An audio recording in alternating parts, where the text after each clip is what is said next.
Hello everyone, and welcome to another video in our series of expressions that will impress the native English speakers you talk to. I'm Abby, your English teacher, and today I'll be giving you 20 different expressions to use instead of saying I don't know. Plus, one important question to ask yourself before you use them.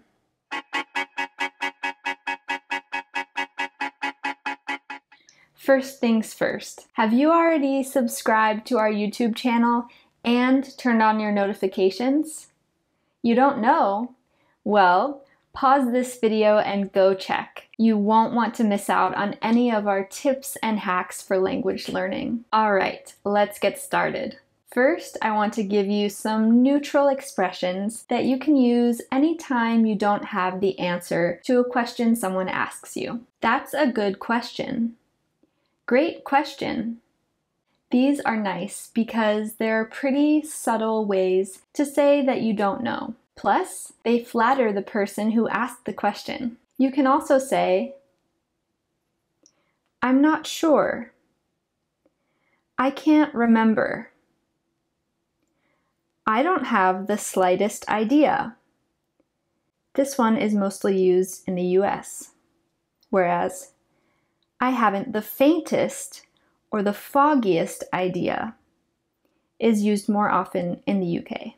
Now for some more casual expressions. As always, a warning that these are best for conversations with close friends and family and should not be used in the workplace. Stay tuned though, because in just a minute I will give you some expressions for more formal contexts. Beats me. That one is particularly idiomatic and can help you sound fluent in situations where you don't have an answer. I don't know. This is really just the result of English speakers slurring their words together. So you might not hear the difference between this expression and I don't know. But sometimes people write it this way as well, so it is worth knowing. How should I know? Who knows? Don't ask me. Don't look at me. No idea. No clue. Your guess is as good as mine. What do you think? Just be careful with that last one, because sometimes people use it sarcastically when the answer is obvious. What do you think? Here's a bonus tip. If you are texting or writing a very informal email, you can also use the acronym IDK as a shortcut. Great! Pick a few of those that you like and add them as new flashcards to your MosaLingua app so that you can start committing them to your long-term memory. Now, you definitely want to avoid saying I don't know in professional settings, especially if you work in customer service. If someone comes to you for help and you aren't able to give them an answer, they may take their business elsewhere and you may have to find a new job. So here are a few more professional ways to say that you don't know, but you will ask someone who does or find out. I'm not the best person to answer that. Let me find out for you. I'll look into it. Let me think about that. I'll have to double check. And lastly, what I do know is, this is a clever way to get around the question without providing a direct answer, but by providing related information. Now that you know at least 20 different ways to say that you don't know something, before you use them in conversation, I would urge you to really think about why you want to say I don't know in the first place. Is it really because you don't know the answer? Or is it because you don't feel like you have the vocabulary or grammar you need to respond? Perhaps you're feeling lazy and it's an easy way out. Shame on you. Or maybe you didn't understand the question in the first place.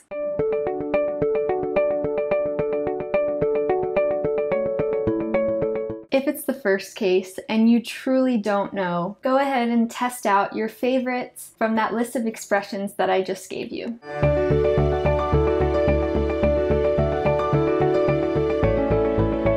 If it's the second case, try to work with whatever vocabulary and grammar structures you do know and come up with some sort of answer, even if it isn't perfect, and even if you have to play a sort of guessing game with the person you're speaking to. Taking risks will pay off. You will most likely learn something from the experience, and getting around vocabulary or conjugations that you don't know is a great skill for learners at any level to have, so it's worth practicing.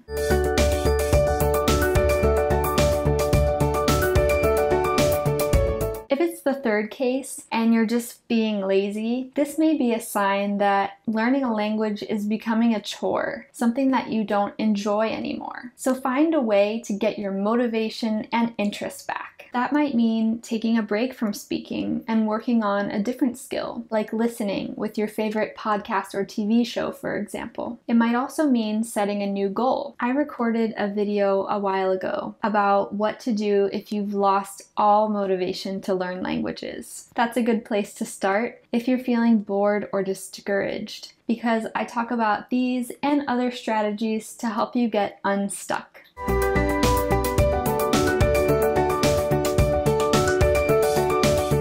If it's the fourth case and you didn't understand the question, go watch my video about how to tell someone that you didn't understand without using the somewhat rude expression, "What?" Saying "I don't know" in this situation can end the conversation, when if only you had understood the question, it could have kept going. I really hope that you will find these expressions and strategies useful in your next English conversation. And I'll talk to you again soon. If you learned something new from this video, give it a thumbs up. Then, hit subscribe and turn on your notifications. Have a look around our channel for more hacks and tips. And if you're watching on another social media platform, like or follow our page. See you next time.